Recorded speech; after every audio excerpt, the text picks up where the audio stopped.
This is Robert Montgomery speaking. From the nation's capital has come a new epic of American courage and sacrifice, America's greatest adventure in polar exploration. This is a tale of men and of their willingness to endure hardship and risk life above and beyond the call of duty in the service of country and humanity. For brevity, the sequence of events has occasionally been rearranged. The President's Cabinet approved the expedition. As Secretary of the Navy, James V. Forrestal explains the reasons for the enterprise. There is only one untouched reservoir of raw materials left in the world, and that's in the region known as Antarctica, an area larger than the combined area of the United States and Europe. The American government is sending a naval expedition to that region. The purpose is to train our Navy in polar operations so that it may better perform its function of preserving the peace upon the seven seas of the world. Beyond that, the American government is seeking to do its share in the discovery and the release to the world of the unknown treasures of Antarctica in the interests of all mankind.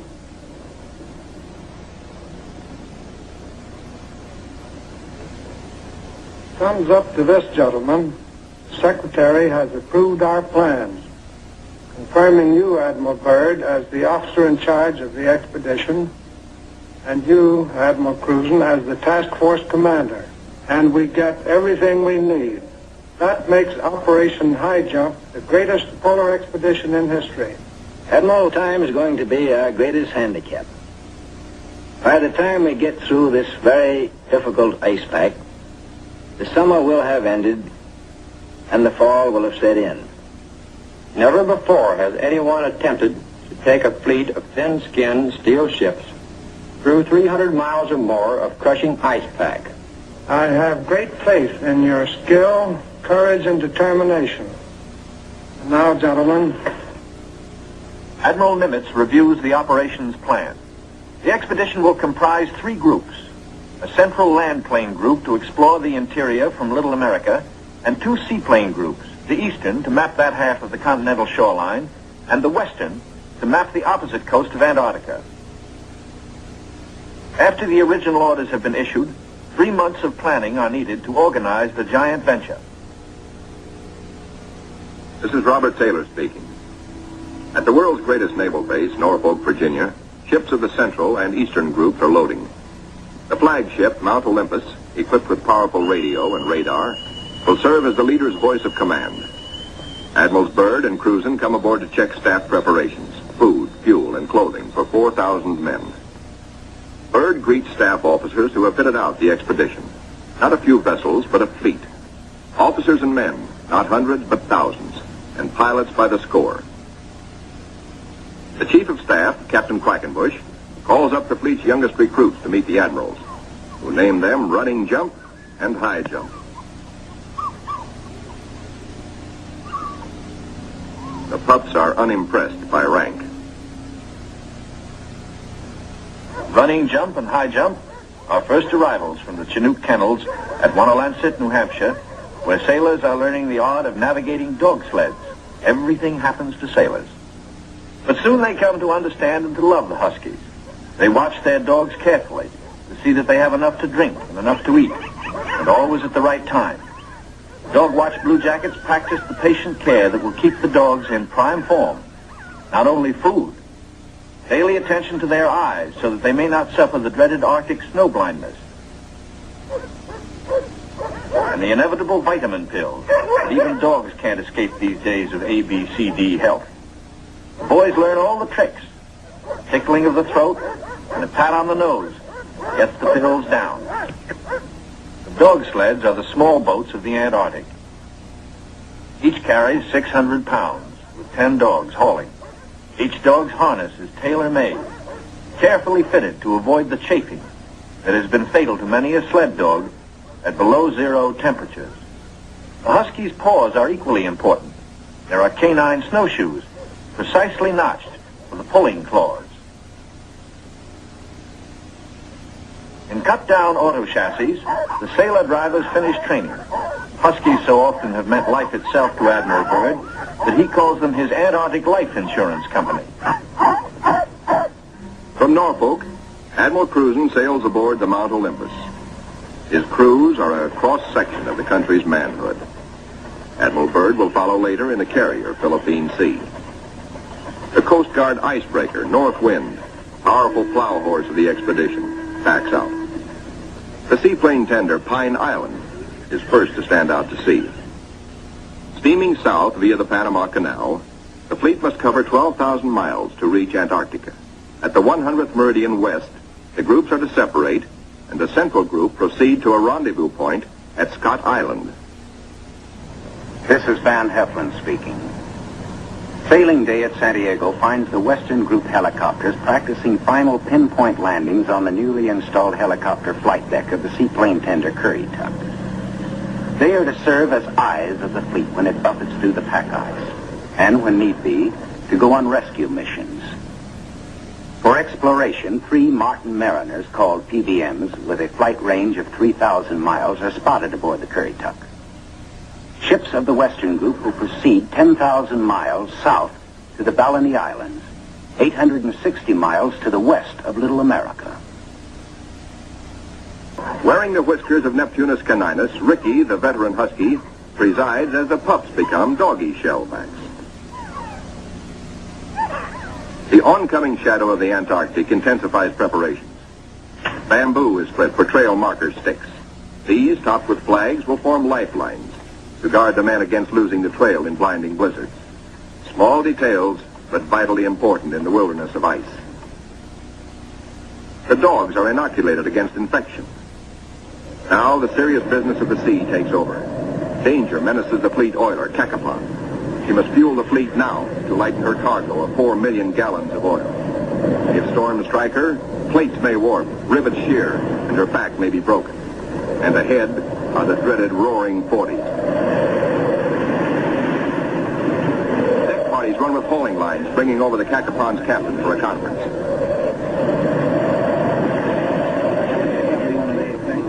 The ships are still on course, forging ahead. But the Cacapon's salty skipper smells storm coming. Few ships travel this lonely ocean, so there are no weather reports. We've got to finish this job fast, he roars, or we'll be caught in a stiff blow. And blow she does.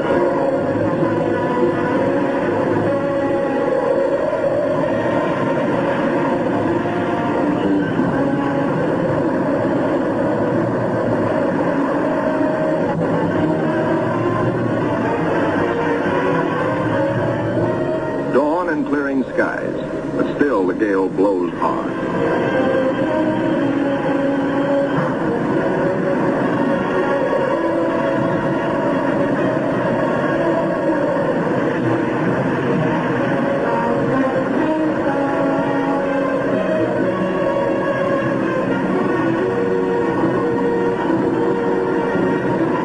Aboard the seaplane tenders, rolling decks imperil the... The flagship flashes word by radio to the carrier Philippine Sea.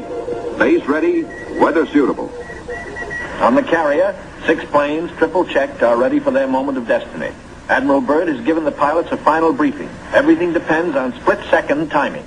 Pilots, man your planes. No 3,000-foot runway here. Only a scant 300 feet. Jet propulsion is their reliance. Crewmen attach jet containers, 4 to a plane. These JATO bottles are packed with flaming power. In the critical 10 seconds at takeoff, they give the kick-up of 2 added engines.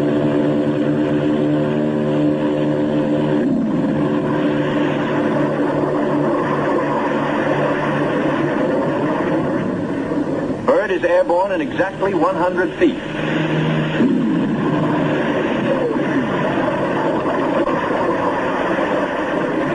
Admiral Byrd and his companion plane will try the 800-mile flight first. The others await his orders. At Little America, cameramen and Admiral Cruzen wait anxiously. And there comes Byrd. Cruzen can relax now. Skis work perfectly. The carefully calculated drag of the wheels serves only to shoot up a plume of snow. Byrd greets his son, Dickie Jr., first, here following Dad's footsteps. They watch plane number 2 come in safely. Byrd tells Cruzen, good to be home again. Cruzen has urgent news. There's a terrific storm brewing, only 10 hours more of safe flying. Byrd radios the carrier, launch all planes as soon as possible. By midnight, the Philippine Sea has the remaining 4 planes ready. They must risk a takeoff in darkness before the terror of the storm strikes.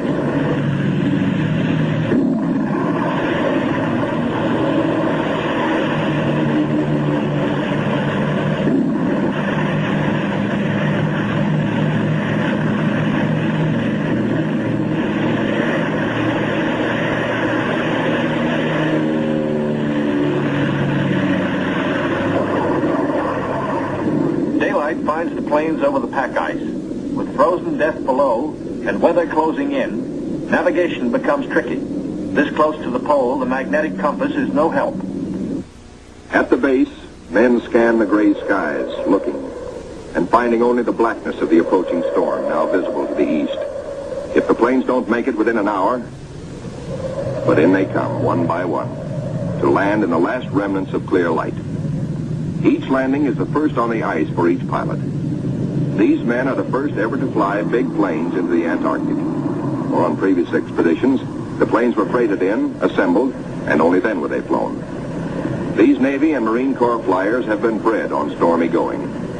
Their long experience and, above all, the Navy's relentless training in all details brings them in, but with little time to spare. The blizzard hits, 100 miles an hour, scouring across the sastrugi. In storms such as this, many brave explorers have died.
Abatement of the storm, work parties head for the plains. The blizzard is 40 hours old.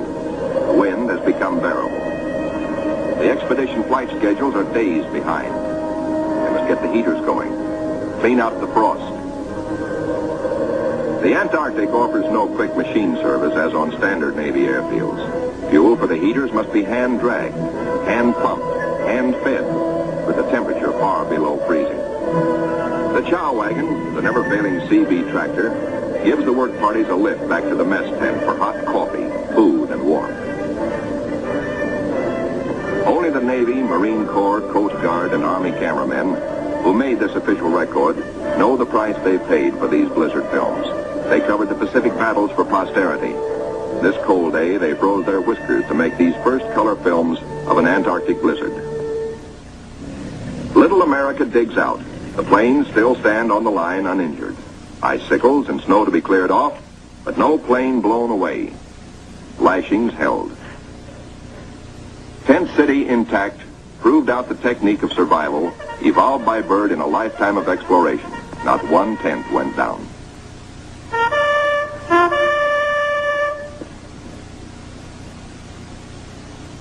No matter how great the pressure of work, the flag must be raised with a ceremony which is its due.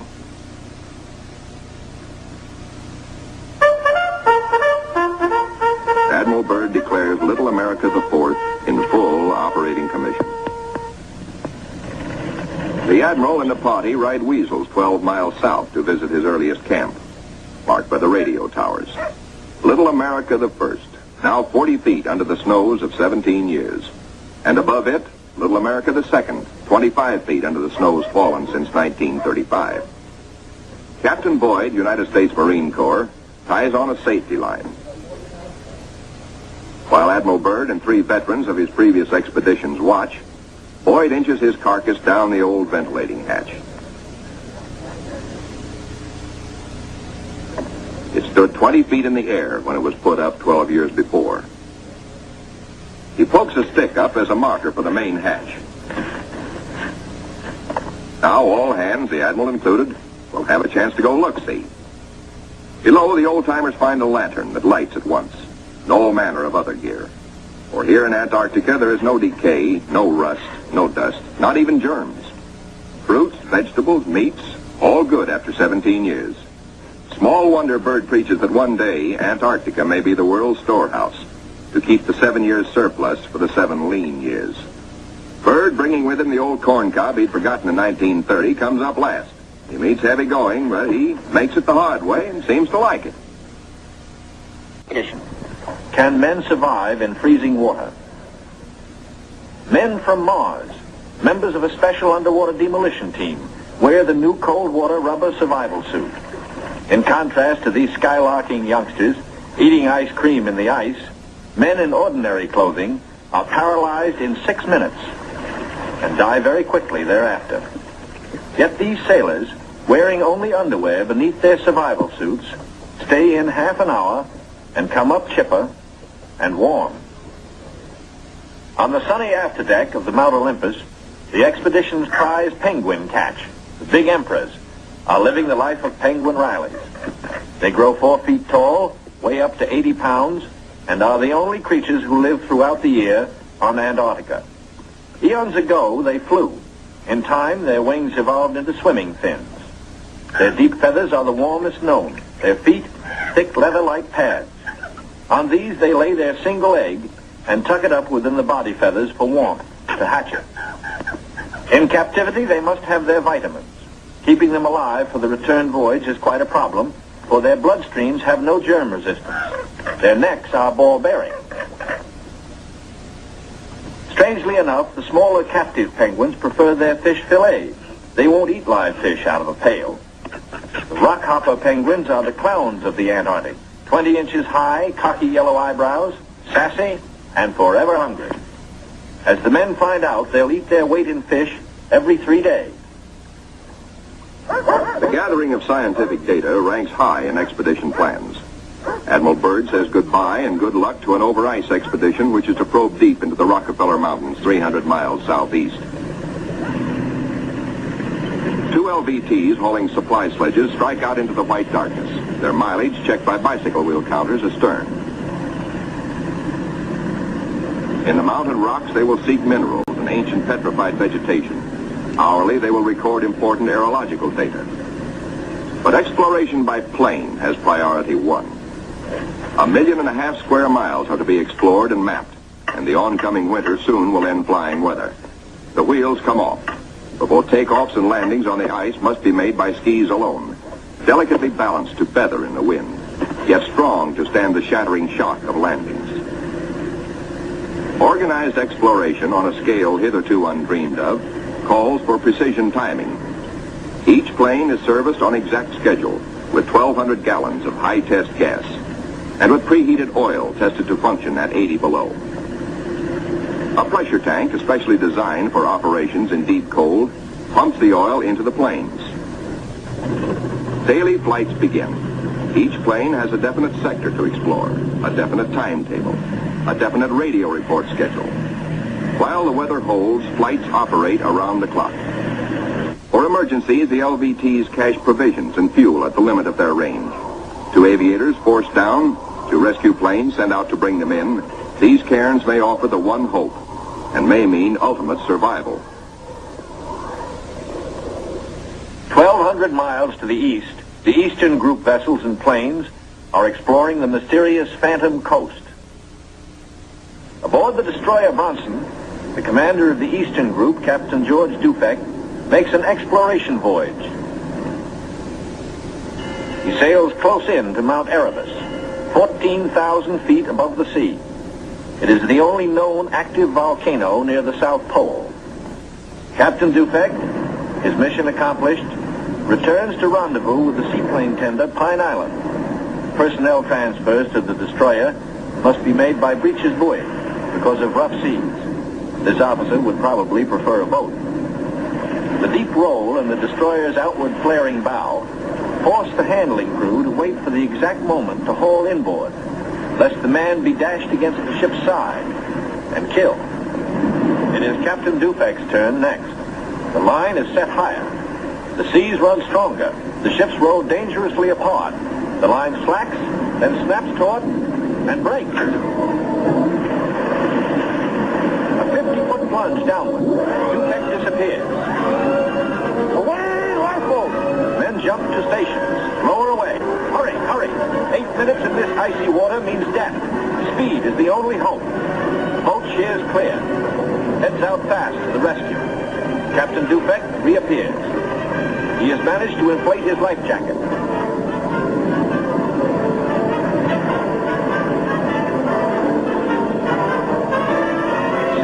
Gone. Dufek grabs the lifeline. The seaman clutches it. By a margin of seconds, he is safe. 1,500 miles west of Little America, the Currituck and her western group are off the Shackleton ice shelf, circling the Sunset Coast. The western group commander, Captain Vaughn, gives pilots and plane crews a last briefing on Antarctic dangers and the technique of survival if forced down. The flight about to start is the longest and most important so far for the Western group. Before takeoff, survival gear is checked. Gear to keep 9 men alive for 100 days. Food, drugs, sleds, sleeping bags. On the water, the great TBM makes her takeoff run. Her jet assist bottles blast. She lifts quickly into the air and circles the Currituck once. Jet assist bottles, their work done, are dropped and make a salvo splash. The pilot, Commander David E. Bunger, wipes his frosted windshield, a constant source of trouble in polar flying. He is over the Shackleton ice shelf, named for the great English explorer who kept returning to the Antarctic until death, so often escaped, kept its rendezvous with him. The smooth shelf roughens. Dark rocks, called nunataks, appear above the ice. Then rugged mountain ranges as far as the eye can see. Bunger leans forward in amazement. His eyes have caught a sudden and unbelievable change in scenery. The universal white has turned to chocolate brown, dotted with blue. A cameraman goes into action. 300 square miles of land without snow. Land that might be in New Mexico or Arizona. Pictures alone will prove Bunger has discovered a warm oasis in the shadow of the pole. It is for such supreme moments as this that men brave the hardships of exploration. The astounding, undreamed-of fact is that they are over a chain of warm water lakes whose shores, except for small patches, are free of ice and snow. Commander Bunger circles the largest lake in sight, 5 miles long. He comes in to make a landing. Water temperatures must be recorded. Samples taken. He finds the water fresh, the temperature 38 degrees Fahrenheit. On the shores are vast deposits of coal and of minerals of the utmost importance to civilization. Aside from their headline discovery, Bunger and his men have another good reason for hustling home to the Currituck. At Little America, a warning sounds. The fleet is in sudden danger. It is being frozen in. It may be locked within the Bay of Whales. Here is the treacherous foe. If caught, the ships will be wedged against the barrier, crushed.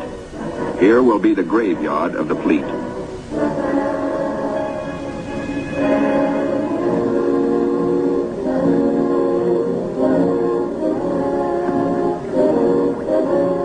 The Coast Guard icebreaker Northwind goes into action. Ramming, back, ramming again to break up the crushing floes. Landing craft work frantically to loosen the ice around the ships so propellers may turn without shearing off. One by one, the ships are cleared, get underway. Byrd remains behind with 197 volunteers in grave problems. His most important exploration flights will now lack the powerful directional radio of the Mount Olympus. To get his men out, he must hope the icebreaker can crash her way back in time. Otherwise, he and his men will be frozen in for the 9 sunless months of the dark, treacherous Antarctic winter. Marooned, Admiral Byrd and his staff plan the big flight to the South Pole and far beyond. This is the culmination, the last mass flight. 4 planes spanning out over a continent of unknown territory larger than Texas, California, and Arizona combined. Over freezing wastes without people, without life, without vegetation. nature's most formidable challenge to man. The 4 planes are gassed up, all controls triple-checked, motors heated, for they face cold as extreme as 60 below, unrelenting, murderous. Photographic units lead the parade of science to the planes. Each is a flying laboratory. The cameras are the trimetricons and the K-17s that spied out enemy secrets during the war. Now each plane carries 250 pounds of film to record some of nature's last great mysteries. The war's secret radar magnetic detectors are here too, bolted on like bombs. In war, their electronic impulses spotted minefields buried deep under the surface. Now they will read far below the ice, detect and identify minerals, coal, iron, precious ores. Byrd gets the words, "Ready, sir." He boards the leading plane, gives the command, "Take off."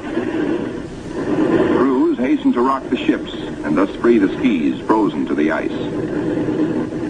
Now all the work that has gone before, the planning, the task of preparing ships, of training men, the perilous voyage through the ice, now all of these investments of time and sometimes of suffering are come into focus. Takeoffs for non-stop flights over the desolate, danger-studded wastes of Antarctica. Flights of great distance, the equivalent of, back at home, winging non-stop from the Canadian border to the Gulf of Mexico.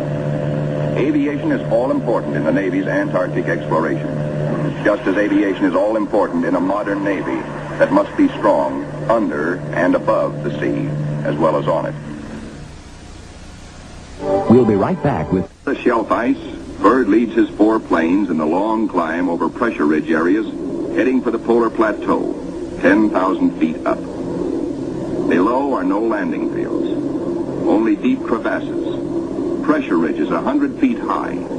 Instant destruction for a plane forced down. Byrd pioneered the first South Pole flight in 1929. He applies again the practice of constant vigilance, careful calculations that assured his earlier successes. Over this cruel country, Byrd flies today at 3 miles a minute. In earlier explorations, 3 miles in one day was frequently the utmost for Shackleton and Scott for Britain, Amundsen for Norway, and Byrd himself for America. The Beardmore Glacier, 200 miles long, 50 wide, 1,000 feet deep, who knows. Byrd checks position by the sun compass. The glacier signals the South Pole itself. Here, Byrd drops the flags of the United Nations, carefully boxed, a symbol of America's goodwill to all nations. Now beyond the pole, Byrd focuses his cameras and magnetic detectors on land new to him and to all mankind. In eastern group waters, the seaplane tender Pine Island swings out a plane, listed on the fleet's roster as Mariner George 1. Crew members look out. No shadow of coming disaster troubles their young faces. Captain Caldwell, observer.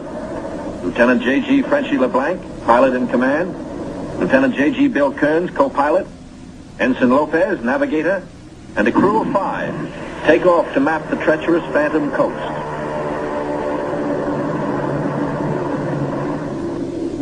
Byrd's planes, deep into the unknown, are the eyes of civilization, recording, evaluating, mapping. Plateaus, mountain ranges with peaks 20,000 feet above sea level. The trimetricon lenses, clicking overlapping exposures every 3 seconds, photograph from horizon to horizon. Coal, a mountain of coal. Byrd later declares Antarctic mines, if once tapped, could supply the world's coal needs for centuries. These official motion pictures can give only a cross-section of the miles of photographic records accumulated on this expedition by the Navy. The exposed mapping film will take 5 years to assemble. Amplifying these are the radar magnetic detectors, accurately recording mineral discoveries of immense value for the future use of all mankind. England, Norway, South Africa, Australia, New Zealand, South American countries, and Soviet Russia are claiming Antarctic territory. The United States recognizes no claim, and so far has made no formal claims for itself. But international policies cannot concern the Admiral now. His duty is to keep his flying laboratories functioning, to fulfill his dream of a lifetime. The word "gas half gone, sir," comes from the engineer tabulating fuel tank readings. Bird radios his pilots, return to base. By the third leg of their triangular course, the planes head back for Little America. Bird's plane takes the widest swing fuel permits as the lenses of the Trimets continue recording new territory. This is the last big flight. Bird is determined to record the maximum possible. One by one, the planes swing in over Tent City. Flight operations checks them in and safely down. Plane 2, plane 3, plane 4. But not plane 1. Bird's plane is yet to be accounted for. Bird is missing. Out over the ice, Bird is in trouble. His starboard engine is cutting out, now stops. His one remaining engine is losing power. The altimeter needle starts dropping down. The plane is losing altitude. All 4D1 to base. All 4D1 to base. Position Q5. Engine out. Losing altitude. The base prepares for rescue operations.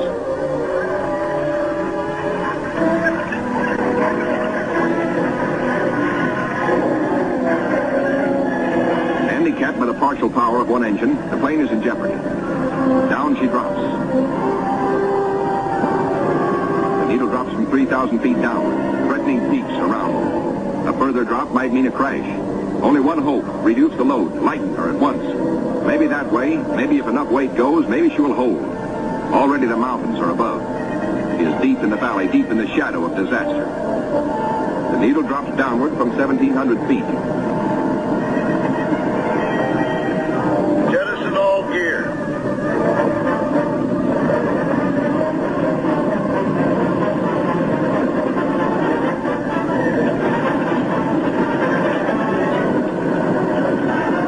Only the precious films and records are saved. The gamble is life or death.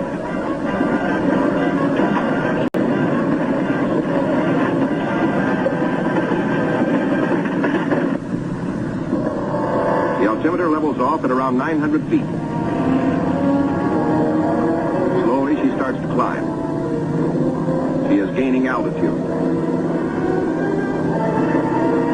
Pilot signals 4-0. 3 hours later at the base, crippled plane comes into sight.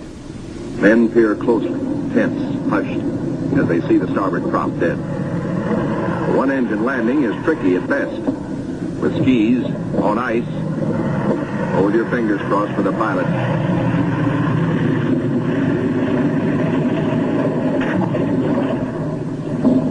Safe, safe, good going. The greatest exploration flight of all history has ended in success.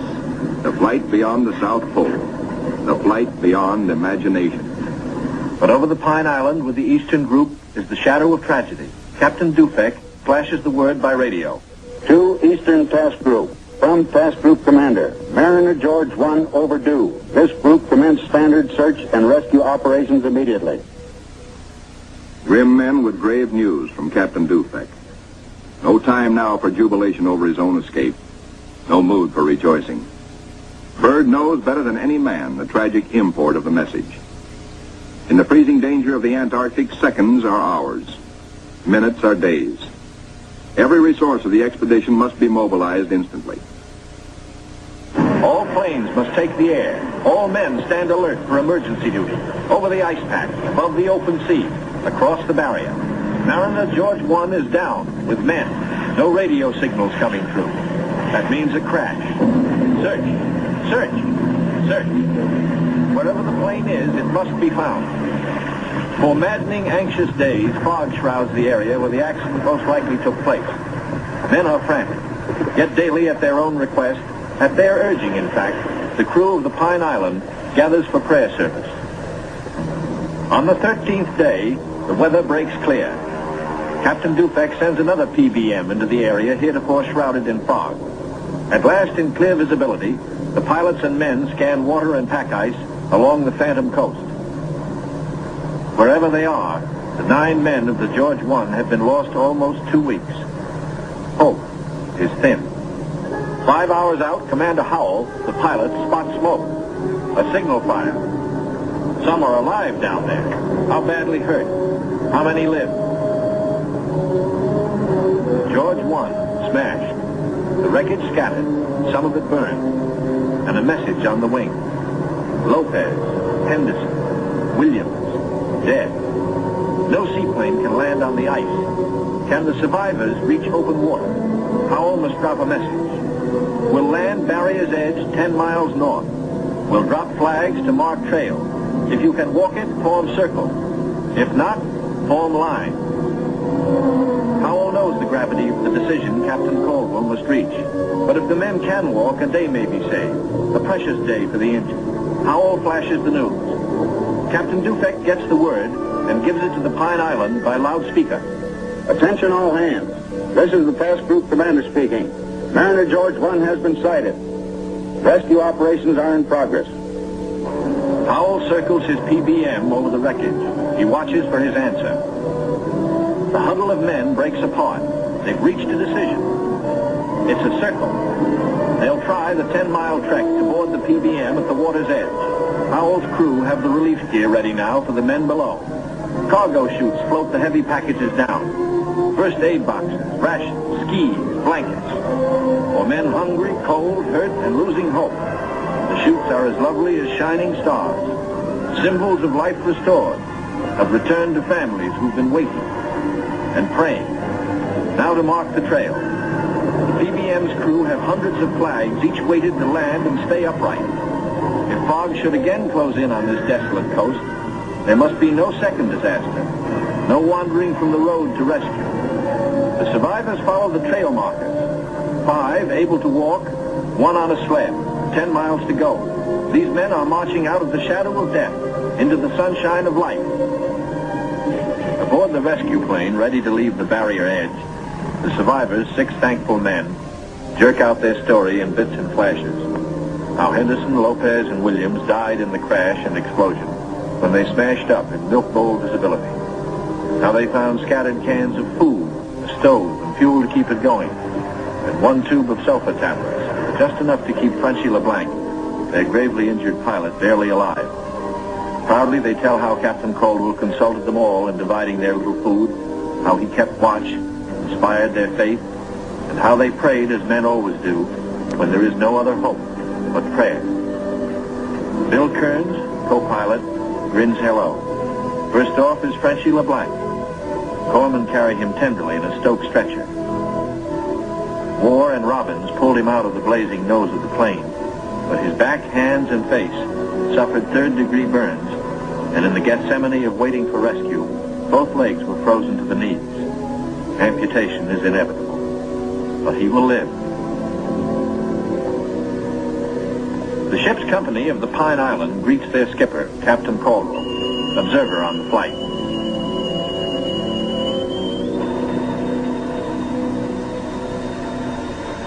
He says no ship ever looked so good to him as his own command, as again he sets foot on her decks. His executive officer greets him with sincere affection.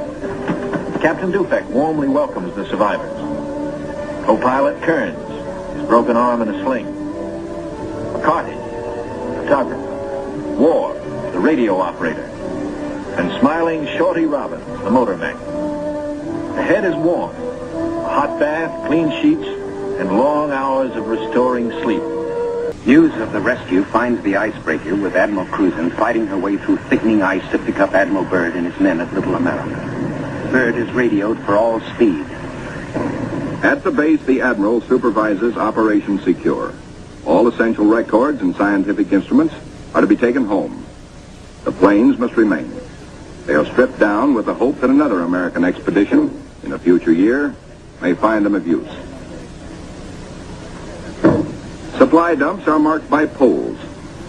And now through the capes comes the old reliable workhorse, the icebreaker. Final loading is the order. All roads lead to the bay, the last trip down. The last long trek through the snow for the big Go Devil sledges, loaded with men and equipment. The excitement that always comes with sailing infects all hands, including the dogs. They sniff something important is in the wind. With normal quarters for 75, the icebreaker must jam aboard the additional 197 men of the base body until, after the voyage north, she can transfer personnel to the big ships awaiting her at Scott Island. Byrd is among the last aboard. He can now report to Admiral Nimitz, Operation High Jump completed. Our men have achieved accomplishments unparalleled in the history of discovery. Our central group has flown far beyond the South Pole, mapped 1/3 million square miles never before seen by man. Our eastern group mapped 3,000 miles of phantom coast and charted 40,000 square miles of coastal ocean areas hitherto unknown. Our western group, flying hundreds of air hours, mapped the 4,000-mile Sunset Coast, made the amazing discovery of warm land in Antarctica. In all, the expedition explored more than 1.5 million square miles. Our scientists, by use of the radar magnetic detector, have pinpointed fabulous treasures and resources of great significance for all mankind. The men who did the job, Navy, Army, Air Corps, Marine Corps, Coast Guard, and scientists, are going home. Tired men, they're going home to their mothers, sweethearts, wives, children. Home, strong in the knowledge that they have met the Antarctic Battalion and conquered it.